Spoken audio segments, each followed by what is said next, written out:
click on the CC button at the bottom of your home screen and click on subtitles. We have, I think this is our 16th episode. So all 15 of the previous episodes are located at jkidaccess.org/everyone's welcome.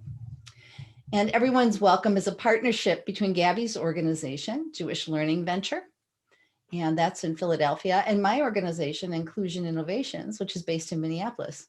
We're both moms of sons who live with disabilities, and we have both navigated, and I mean navigated, the systems and the attitudes that surround people with disabilities.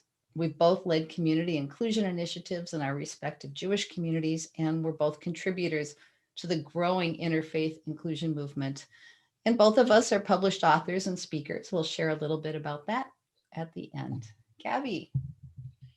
So as you know, February is Jewish Disability Awareness, Acceptance, and Inclusion Month, known to the world as JDAIM. JDAIM is a unified effort among Jewish organizations worldwide to raise awareness and foster acceptance and inclusion of people with disabilities and mental health conditions and those who love them. And so we'll now introduce our wonderful guests. Shelly, of course, my co-host on Everyone's Welcome. Shelly's the co-founder of JDAIM, which began in 2009 in a handful of Jewish communities and is now observed all over the world. Shelly's involved in Jewish and interfaith disability movements, and she's the author of From Longing to Belonging, a practical guide to including people with disabilities.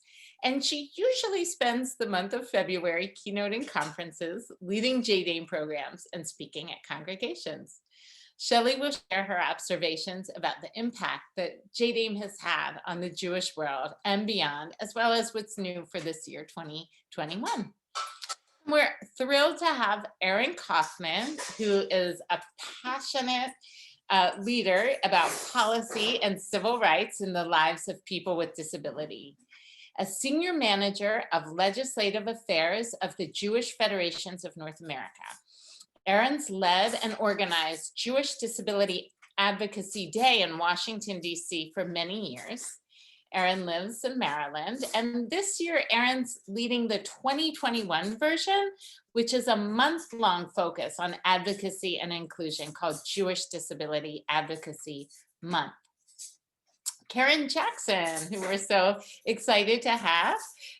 Karen's experience advocating for her 23-year-old daughter who has autism and her work as a parish advocate at Blessed Sacrament Catholic Church in Norfolk has led her to found Faith Inclusion Network in 2008. Karen currently serves as the organization's executive director, coordinating all major events, including this year's Community for All National Conference, as well as continuing to expand Faith Inclusion Network's work in the local and national community.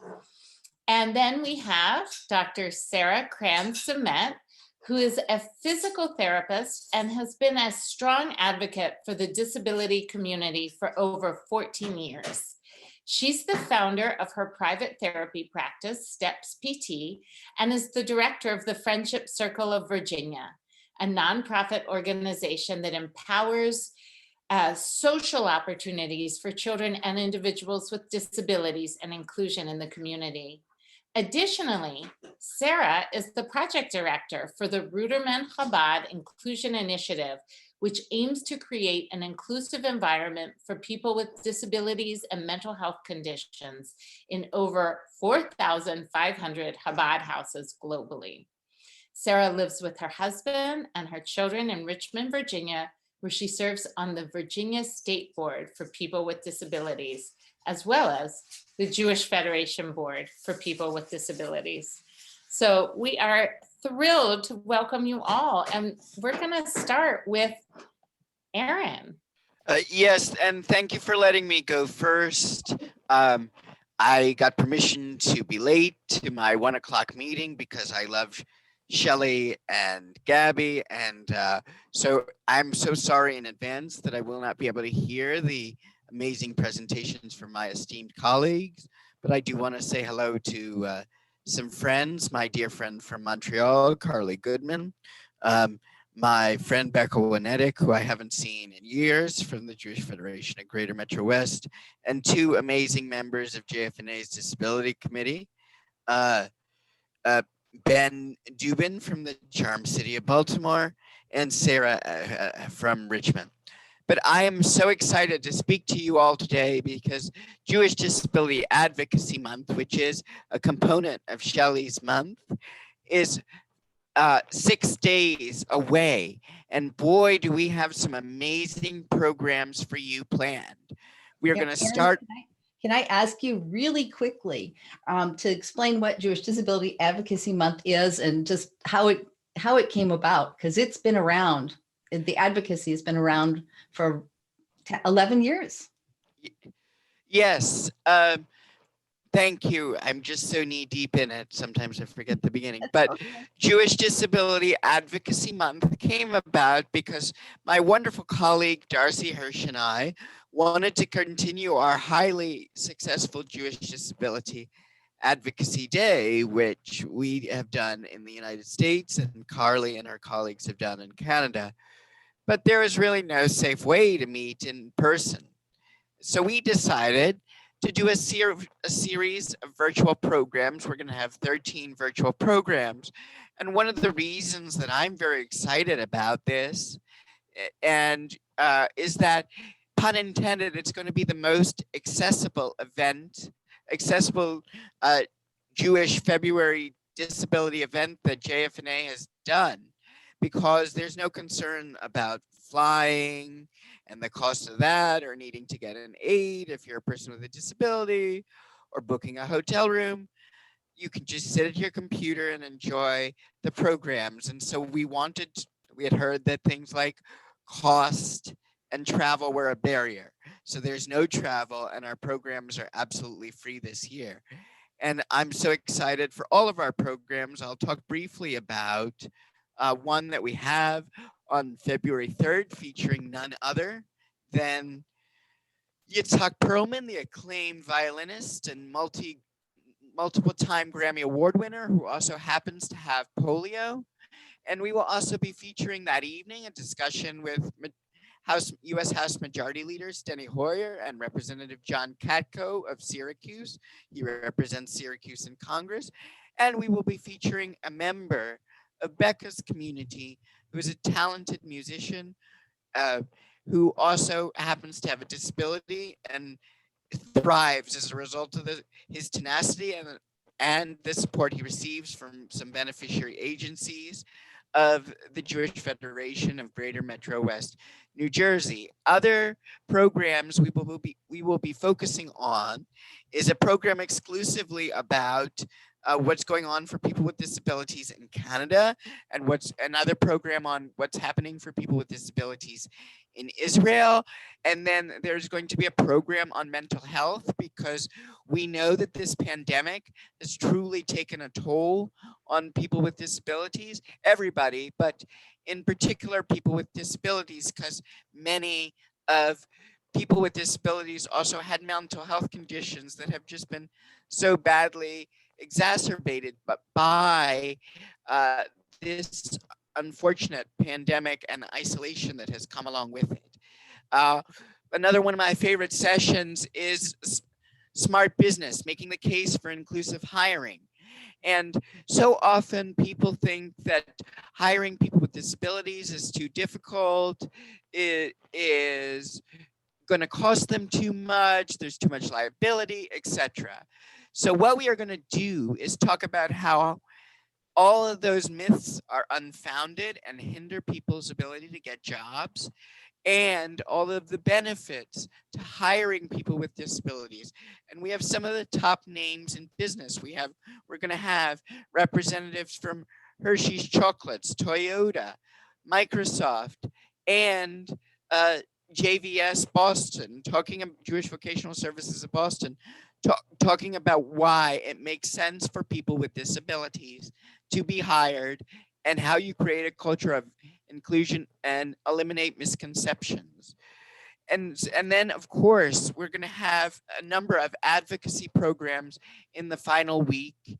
And it's just so amazing. I could go on and on for hours about what we have planned for you, but I want to leave an element of surprise. So please go on to jewishtogether.org/JDAIM. I'm very grateful to our 180 partners, including Jewish Learning Ventures and Inclusion Innovations, for all of your help. And I promise you, it's going to be an unforgettable month. So I'm happy to take any questions. Well, Aaron, so what do you hope the results of Jewish Disability Advocacy Month will be? It's as somebody who's participated in Jewish Disability Advocacy Day for, I think I've missed 2 in all those years. It is really so plumb full of energy. And now, of course, we have a new administration. So what are your hopes for JDAIM? Well, I'm hoping for 2 things, Shelly.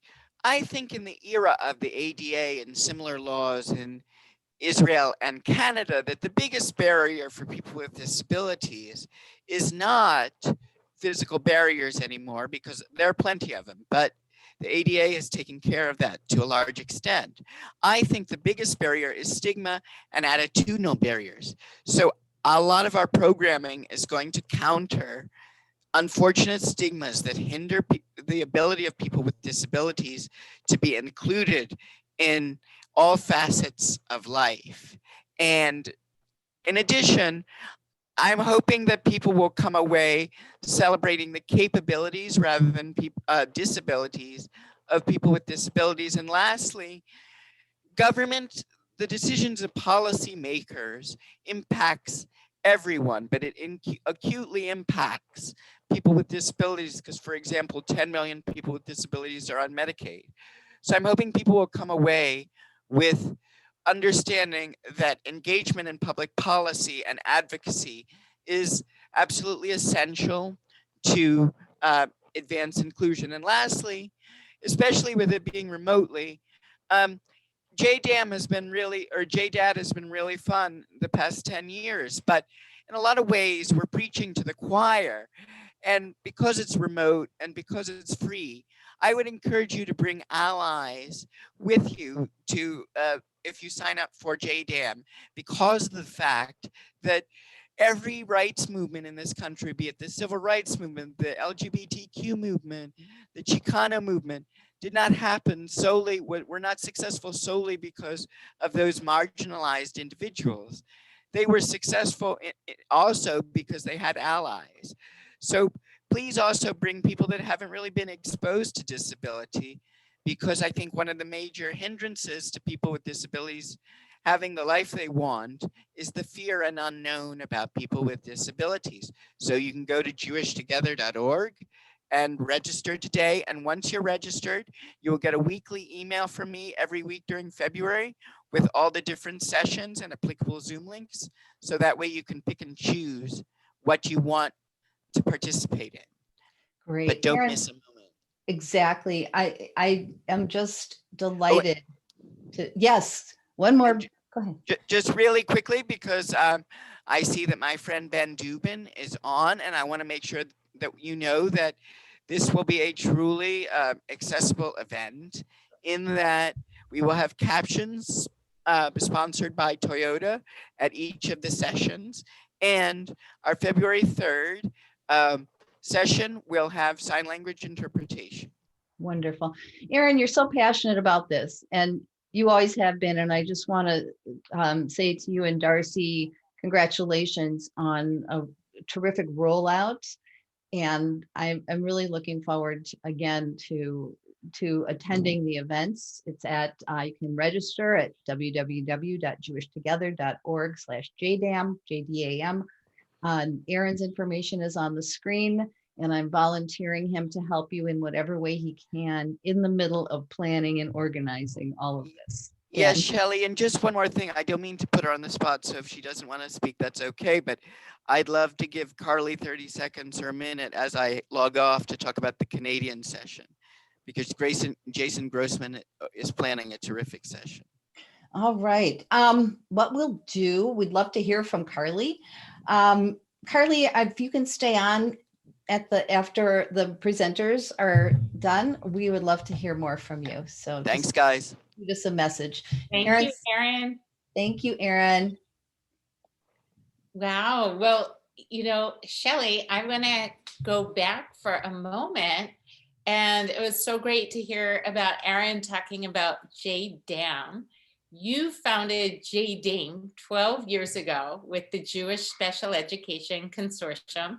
So let's just start there. What is JDAIM? JDAIM. Oh man, JDAIM was just this little tiny thing. My colleagues in the Jewish Special Ed Consortium many years ago, this is now 13 years ago, we got together and we had all been holding conferences at different times of the year, raising awareness about inclusion, special education, disability, and the field was fairly in its infancy in terms of inclusion and community participation. And the members of the JSPED, of the consortium, were represented different educational organizations that were either held by federations or were partners with federations in communities throughout the United States and Canada. And when I joined, I was really one of two people. Becca Hornstein of Council for Jews with Special Needs was the other, who really focused on community inclusion and working with congregations and Jewish community organizations to bring people with disabilities back to the community. And that really kicked off JDAIM at the time, because all of my colleagues in the Special Ed Consortium were really eager to combine resources and share programming and ideas in 1 month out of the year. And I've been asked a million times, why did you choose February? And it's a very simple reason.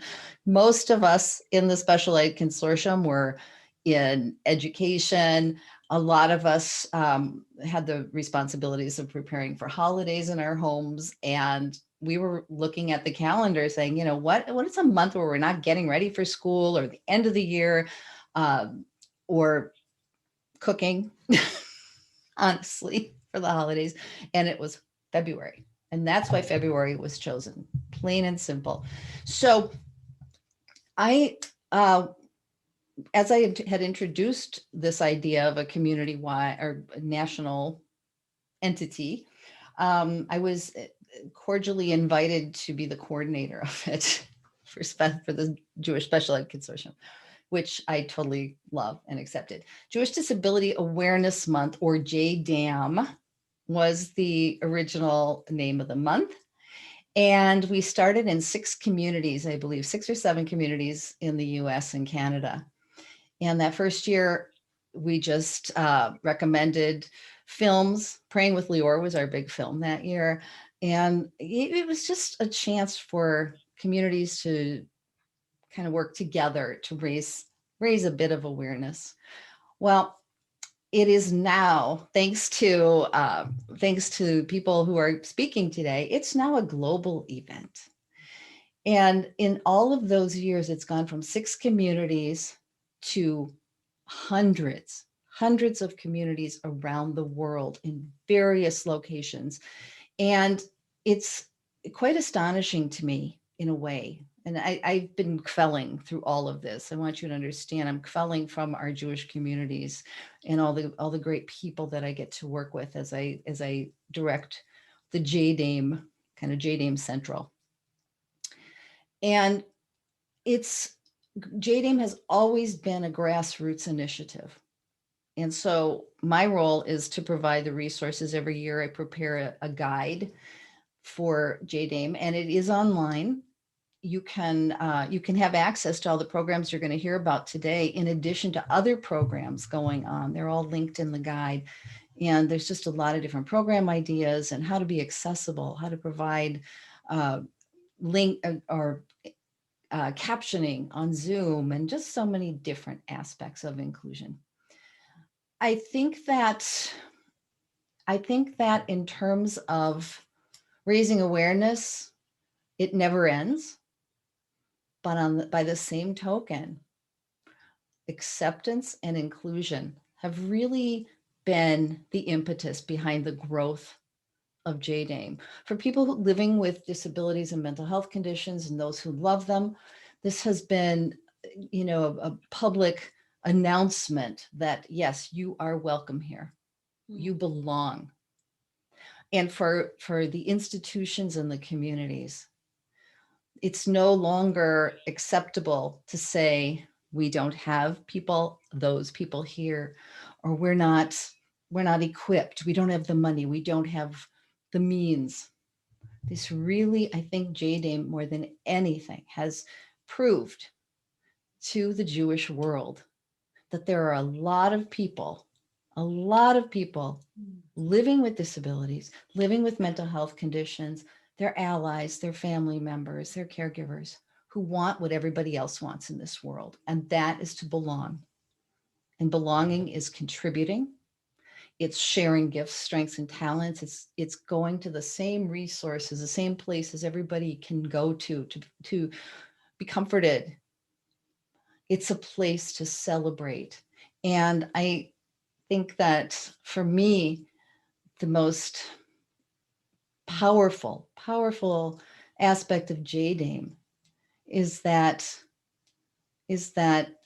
anyone living with any kind of marginalization in their lives now can feel that they can take those steps into Jewish life, into faith community life. And as you'll hear in just a minute, that JDAIM has really been a model for other faith communities as well. So from the hundreds of faith communities, or to the hundreds of faith communities, and to all of you for being here today, and for everything that you're doing, most heartfelt thanks for all you're doing. And just know that somebody's life is going to change today because of what you're doing. So Shelly, that was incredible. Before we talk to Karen about her initiative, just going to ask you to reflect, why do you think it is? I mean, you touched on this, but that you saw something go from 6 communities to a global movement. Why do you think that happened? I'd like to think that the Jewish world woke up. I'd like to think that, and I want to think that, and to some degree that is true. But I also think that there are institutions and places in the Jewish community, even before JDAIM, that were fostering inclusion. I can think of some of the JCCs, for example, and certainly synagogues and different organizations were fostering inclusion, talking about inclusion. But in my experience in this field for over almost 20 years, they just didn't know how. They didn't know how to reach people.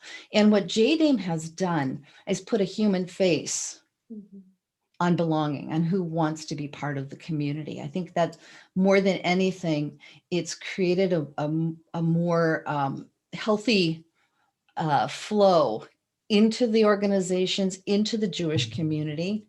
But by the same token, remember, this isn't a hierarchy.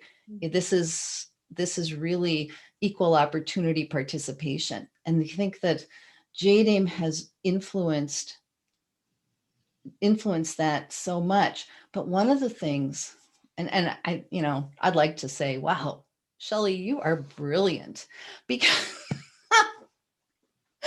I mean, I don't know, but the second year, before the second year of JDAIM, I thought, we need to market this. We need to unite this visually, branding. And that's when we came up with the logo, the Magen David, that shows that it represents that we are all in this together, that we're intertwined, we're interconnected, we're woven together in this beautiful fabric called the Jewish world. And that has really helped. I think that, as the inclusion movement grew, JDAIM grew.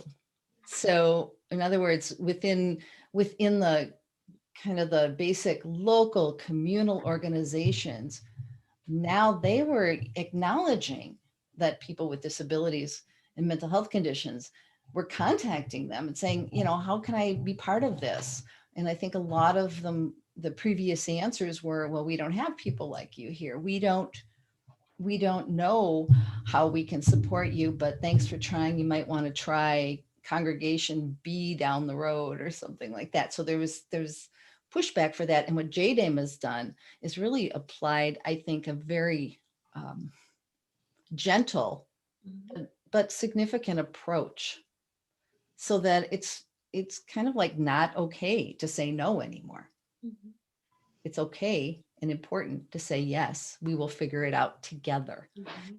The other thing I think is really very amazing is the whole social movement of community participation is indicative of really ending that whole separate, ending seeing people with disabilities and mental health conditions, 20 to 25% of the population, as the other. Mhm. And I also think this year is exceptionally going to be just a barn burner, is because of the pandemic, and because not because we're separated from community, but we have built a community without walls. And so many more people are participating than ever before. The challenge will be for all of us is ensuring that that participation is not disrupted when new normal occurs, whenever that is. Yes. Thank you so much, Shelly. We're gonna turn to you, Karen, and find out a little bit about what is Community for All. Can you tell us why you started it and who should participate, and how can people participate in it? Okay, great. Thank you. First, let me just say thank you for inviting me on. I'm coming to you from Norfolk, Virginia, where we've had the first snow in a very long time. So everyone's super excited here in Norfolk about the snow. It's hard for us to even get back to work, or just want to be outside and check it, how beautiful it is. But so I'm so grateful to be asked to share about this, because it's a really big, important piece to what I feel like I'm called to do with Faith Inclusion Network, and what we're called to do for inclusion in our communities. So I founded Faith Inclusion Network actually back in 2008. And as we've gone along in the network and had conferences and worked on inclusion and all interfaith efforts in all sorts of different congregations in our area, what became more and more apparent to me, especially in the last 2 or 3 years, is that community, just the idea of being, how precious that being part of a community is, not just in a faith community, but in all parts of our communities, in our wherever we go and whatever we do. And everyone, people without disabilities, whatever is going on with them, want to feel that belonging and part of a community. So I feel like I don't just have a passion for faith, inclusion in faith communities, but just for the whole idea of community. And I wanted to bring that idea to our efforts with Faith Inclusion Network. Now, of course, I've known Shelly since, I don't know when. Shelly, I think I called her up one day. And she talked to me. She had no idea who I was. So I called her up, and we've been friends for years. And I knew, so I was very aware of all the wonderful efforts with JDAIM. And I said, you know, what could we do to not only to have an interfaith kind of experience for community, and inviting everyone into that disability inclusion awareness, that, you know, a lot of communities, a lot of denominations do this, as Shelly was saying, in lots of different times of the year, right? So I thought, wouldn't it be amazing if we could bring everybody together on one weekend. Just say, whatever you do, and celebrate what you're doing, whether it's as simple as having an American Sign Language interpreter, or you might have inclusive religious education. Whatever you're already doing in your congregations, let's celebrate that. And then let's pull in to support what we're doing and try to bring more people along in the effort. Let's reach out to the community, the disability service providers, the organizations, everyone that we already look to for support for Faith Inclusion Network, but let's have them really ask them to endorse what we're doing, so that we're across the board have this message on this one weekend of the importance of inclusion, and really not just showing what's been done, but raising awareness and kind of celebrating what's been done. So that's how we landed on, and of course, what weekend were we going to choose? Well, we wanted to be in February, because all the great work that's already been done for JDAIM, and Shelly has, was great with coming alongside me and helping us get the wording right, getting everything started. So that actually happened last year.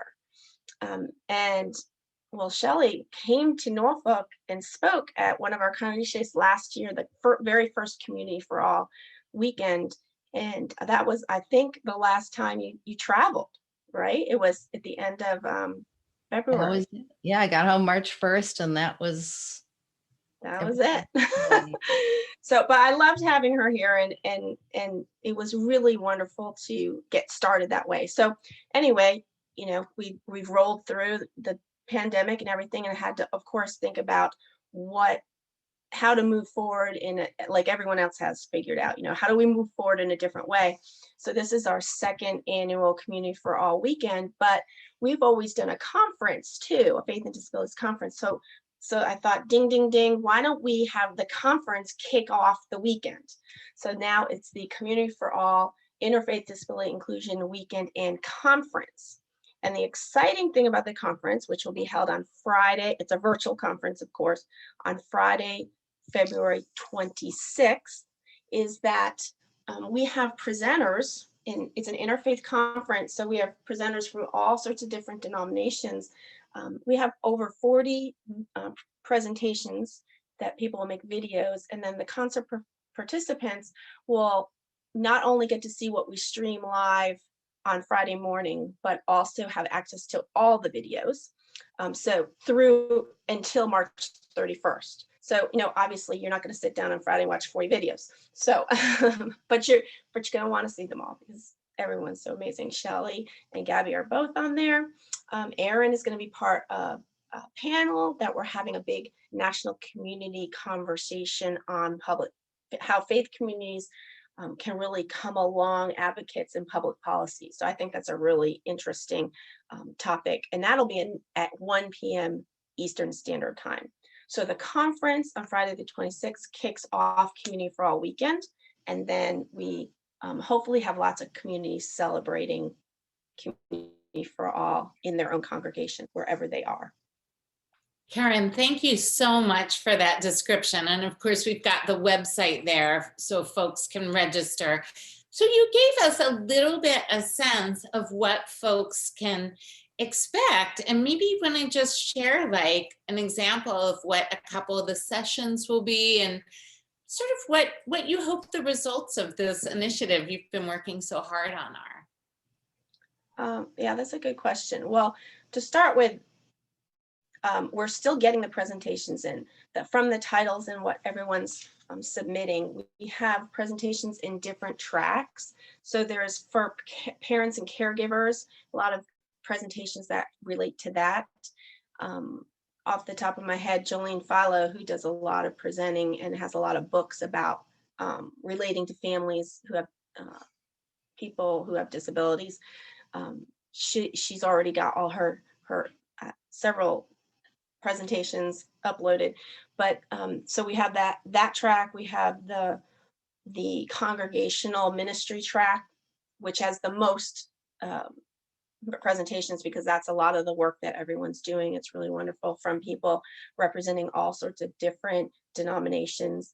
and we have the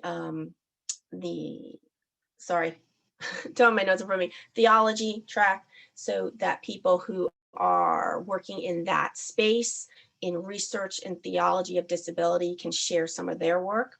And then we have a self-advocacy track, because there are a lot of people doing wonderful work that have disabilities themselves, and of course have a very, have a unique perspective and a very important perspective in this work. So the presentations are all listed actually on our Eventbrite registration page, which I don't know if we have that here, but if you email me, I can get that to you. It's called Community for All. So you can look it up on Eventbrite too. Karen, we'll post But that tomorrow when we Okay. or when we send out the Thank you. recording. Thank you.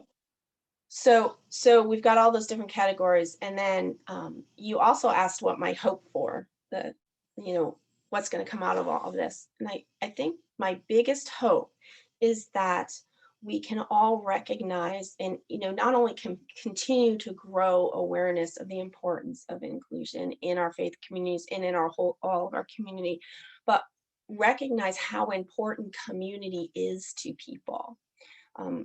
At some point earlier, I think maybe Aaron talked about how impactful that the pandemic has been to people's mental health. And he said, especially people with disabilities, but I would say to everyone, really, their mental health. And we maybe in some ways, I know I have almost, kind of stepped back and recognized how very important community is to me. And how precious it is and how wonderful it is when you have it, and you really recognize when all of a sudden it's taken away, or you really don't have, that communication and connection with people. So I hope we come out of this and every year we'll build on this idea of the importance of community. And as we all do our work in various denominations and various efforts and through initiatives, that this becomes something that one day we don't have to advocate for.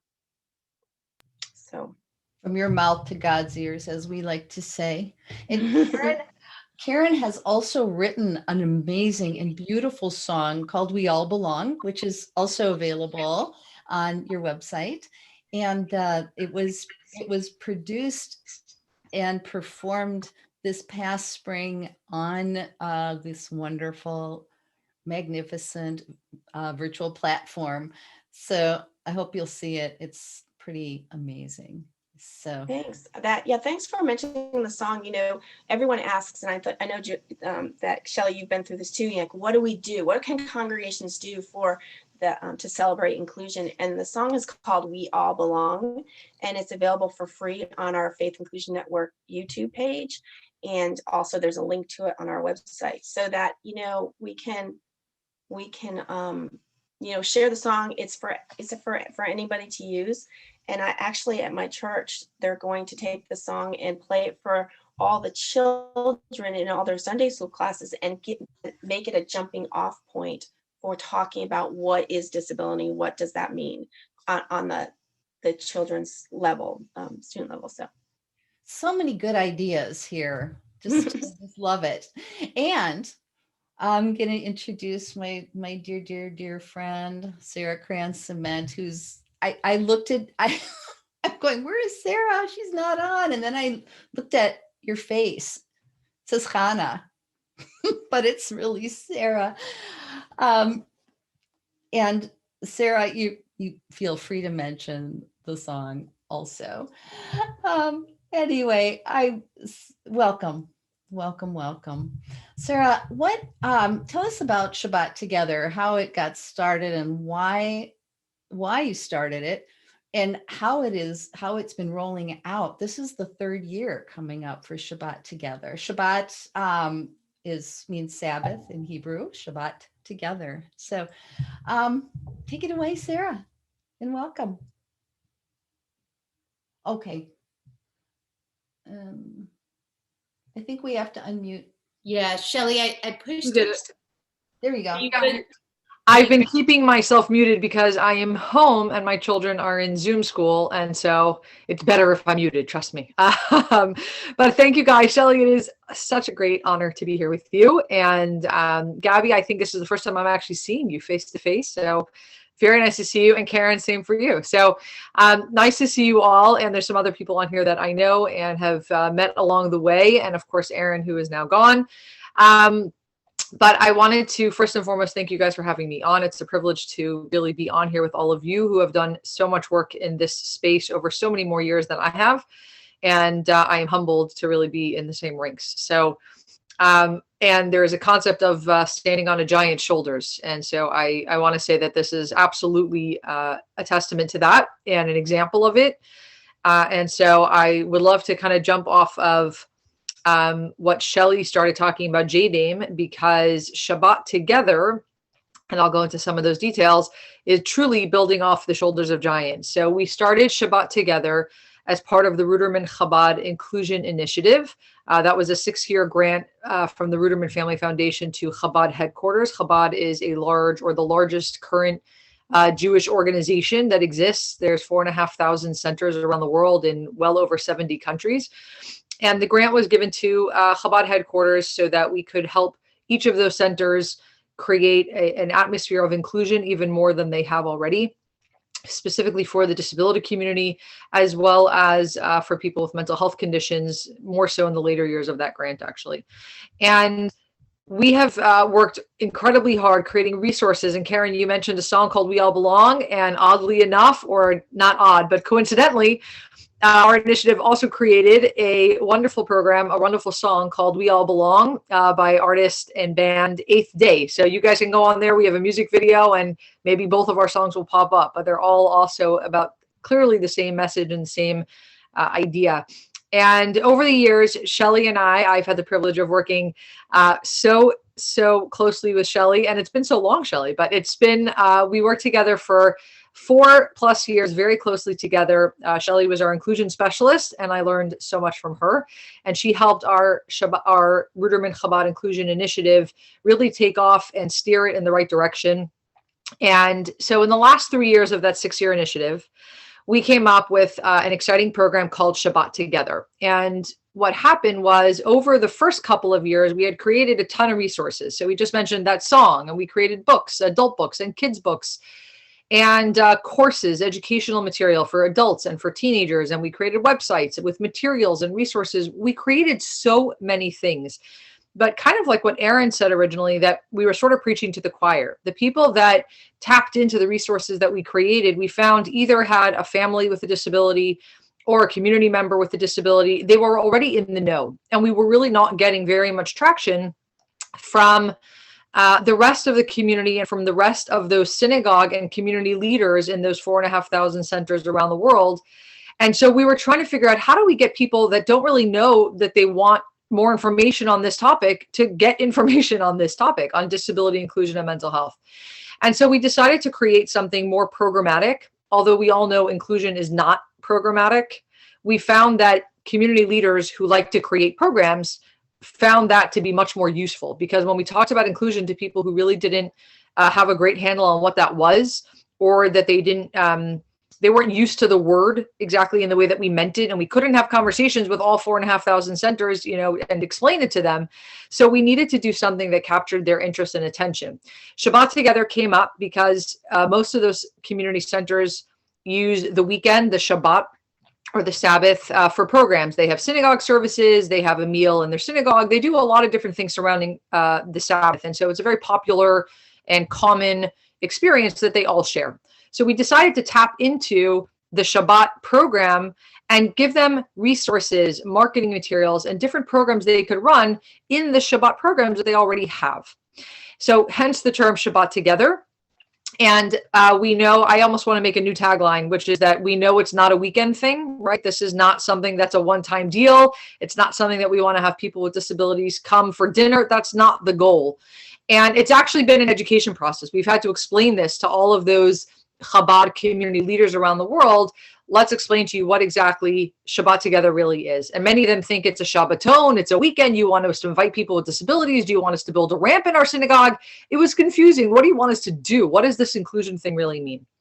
So ShabbaTTogether, we've put out over the last, this is our 3rd year, and we built it into JDAIM the 2nd weekend of February every year so that the Chabad communities around the world can tap into whatever already is going on in their communities for JDAIM, because as Shelly mentioned, it is a global movement. And so we tapped into that, and actually the JDAIM logo is on lots of our stuff, almost all of them, and mostly almost all of our marketing materials, because it's important that we collaborate and that we come together as a community. And so the ShabbaTTogether programs in the last 2 and this year, 3rd year, have grown, and they have substantially increased in what we've been able to accomplish and what we're able to give these leaders so that they can sort of plug and play in their community. And so, Shelly, I don't know if you want to ask me a question, but interrupt me if you do, but I'm going to jump into what we have available if that works. Go ahead. Fantastic. Please.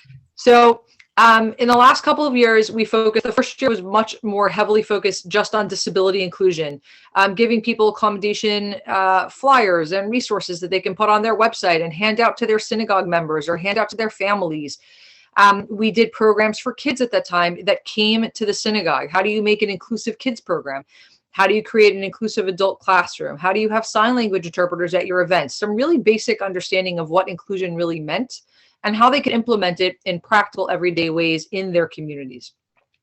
The following year, we started focusing more on mental health for many obvious reasons to all of you here. And because a lot of those synagogue members, if they were led by rabbis and their wives, the Rebbitzins, they were really very familiar with mental health conditions in the community. Many people turn to their faith community leaders in times of crisis or in general. And so when it came to talking about mental health, all of them said, oh, yes, of course I need that information. But when it came to disability inclusion, many of them said, oh, I don't know if I have anyone with a disability in my community. And as I know all of you know, that's one of our biggest areas of education. And so we started focusing a lot more on mental health and of course, keeping with the disability inclusion model and making sure that we educated our community leaders on both effectively. And now in our 3rd year, we have well over 40 resources. This year, we have divided our resources by target audience. So we've developed and worked with consultants and different people in the field, Shelly being one of them. We've created programs that are really ready to go. And of course, this year where the world is upside down, we've created virtual programming. And again, what's interesting is that COVID actually brought for us a positive here was one ray of light in all of this was that we now have the ability, everyone is so used to being on virtual platforms that all the programming now can be shared even more easily across those 70 countries around the world. And so this year we focused on training for those community leaders. We partnered with another program of the Ruderman Family Foundation, and we were able to get another grant to do community trainings for these leaders. We've done one on active listening, suicide prevention and post-prevention. We're doing one specifically for women. We have a couple of those coming up. And so we've done trainings, virtual trainings, as well as these resources. And as I was saying, we develop the resources according to age group. So we have specific programs geared for children. We have programs for teens, campus, adults, women, and we did not do seniors this year. So I think for next year, we're going to have to work on that one. But we do have programs for all of those target audiences. Some of them are pre-recorded so that the Chabad communities can show them virtually in their community live when they want to. We are going to have, hopefully, a Havdalah program that is, we have an amazing lecturer, Harvard professor on happiness, Tal Ben Shachar, and he's going to be speaking. We just have an amazing array of programs, and we're really excited to be able to present these to these community leaders so that they can look and say, oh my gosh, look at all these amazing things I can do. This is what inclusion meant. Now I actually understand. That was really the goal. So yes, it's for their communities to understand it, and it's also for them to learn and to get them educated even more. And it's been a game changer. Like Shelly said about JDAIM, we started with 250 of those 4,500 centers and those communities around the world when we first began. And it has grown now this year. We're hoping to hit somewhere between 800 and 1,000 this year. We don't necessarily know. Last year we had over 600. This year communities are in lockdown in Israel. And so there's all over the place. We'll find out actually what happens at the end, but we know that people are excited. They're looking for this information, and it's growing. This year, we had people that in advance of us putting out information said, hey, when is the ShabbaTTogether stuff coming out? Where's the material? Where are the resources? And as I started with the beginning, that's what the goal of this always was. Because remember, before I said we were preaching to the choir, suddenly now they're like, hey, where's that really great program we did last year? My community loved it. I learned so much. How do I get more of that? So we're very excited. We're finding this program incredibly impactful and meaningful. And I want to add one more thing. This year, we actually branched out to work with other organizations. PJ Library, we're doing a program with them globally around the world. Literally, actually, we just got a program from Riga, Latvia, who is interested in running that one.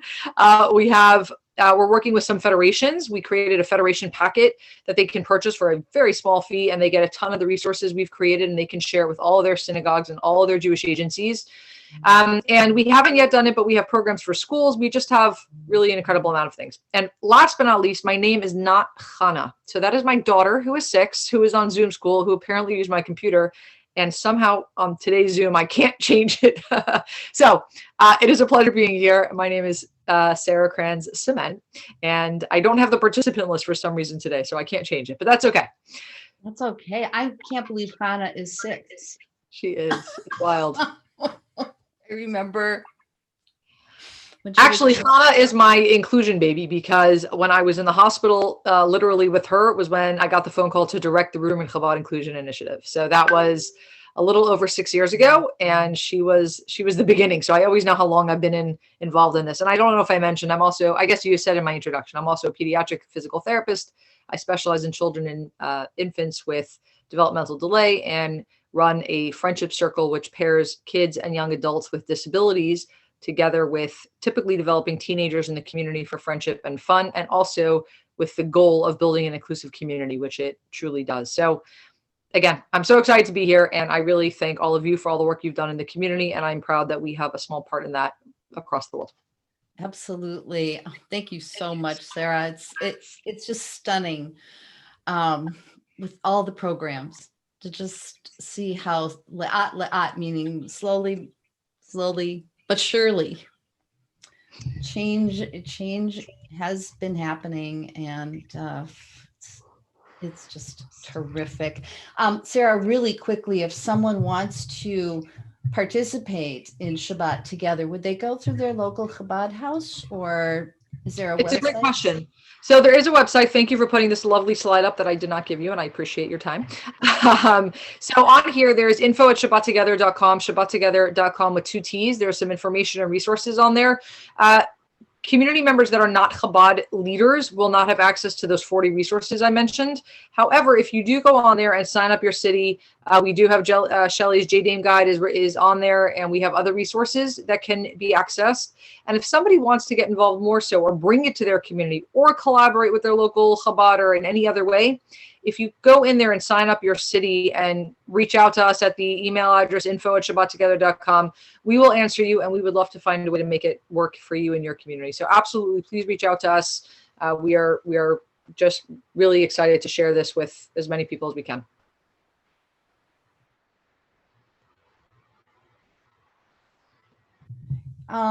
Let's see, Gabby, I think we might have some quick questions in our chat, and thank you all. There's the chat is really amazing and wonderful. Great. Yeah. So we really appreciate everyone sharing their comments. One question is just, where can we find out about the PJ Library collaboration, Sarah?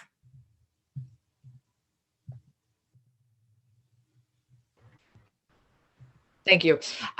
Well, it is a great question. If you would not find out about it unless you're either a PJ Library representative who got the information, or a Chabad community leader who got the information.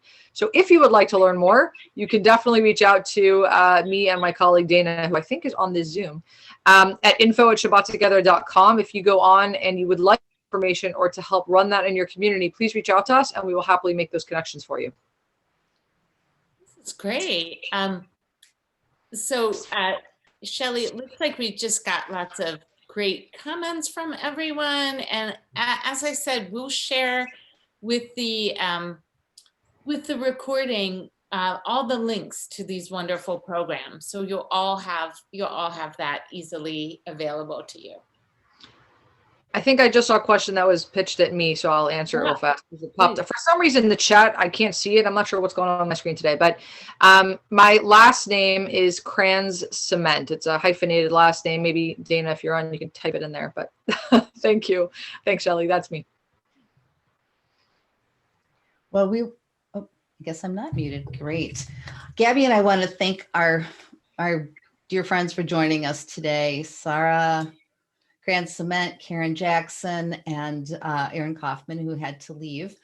And Carly Goodman from Montreal also had to leave. She's involved with the advocacy work in Canada, but she did leave a link, and that's in the chat. So we're very excited. There go my dogs. They're excited too. Gabby and I are really looking forward to bringing our next episode of Everyone's Welcome to You. It's going to be on Tuesday, February 9th at 1 p.m. Eastern Time. And this is going to be a very important conversation about mental health. Joining us will be Dave Eckert, the director of Intersect, which is an initiative within Access Services in Philadelphia that supports those at the intersection of faith and mental health. And we're also bringing Gabrielle Spat, who is the executive director of the Blue Dove Foundation, which works primarily with Jewish communities and brings this very, very important issue to Jewish communities as well. Both amazing organizations. And I encourage you to join us for the conversation. And before we go, Gabby and I want to invite you to check out our books, Little Gate Crasher, Life and Photos of Mace Bugan, which is Gabby's memoir about her uncle Mace. It's an amazing story. And my book, From Longing to Belonging. And that's the how-to guide for faith communities. So yes, and then the last slide I think we have before we end our time together, we have a huge favor to ask of all of you. Everyone's Welcome is growing, and we're thrilled because we're bringing some amazing stories and people who are involved in many, many different aspects of inclusion and belonging in faith community life, as well as in life in general. And so we really would love it when you get a notice about an upcoming episode of Everyone's Welcome, if you would share it with your networks and your friends, family, colleagues, neighbors, because these are important conversations and very much aligned with what we've been sharing today about raising awareness, number one, and about getting everything out there on the table so that change really can happen and people can find that pathway to belonging. We want to ask you to share this program or this webinar with your friends, and you'll also be getting a recording afterwards. So feel free to share that as well. And our most heartfelt thanks to you. So we will see you all on February 9th when we meet again for Everyone's Welcome and our program on mental health. And again, many thanks to all of you for being here, and many thanks to our wonderful, wonderful thought leaders and activists on our call today on our webinar. So, and Shelly, I'll just note, someone asked in the chat about registration for that event. When I send the recording and all the info, I'll share that with you. And please, as Shelly said, share it out in the world with folks you'd like to invite to join you. Thank you. Be well, be safe, and enjoy the rest of your day. Bye-bye.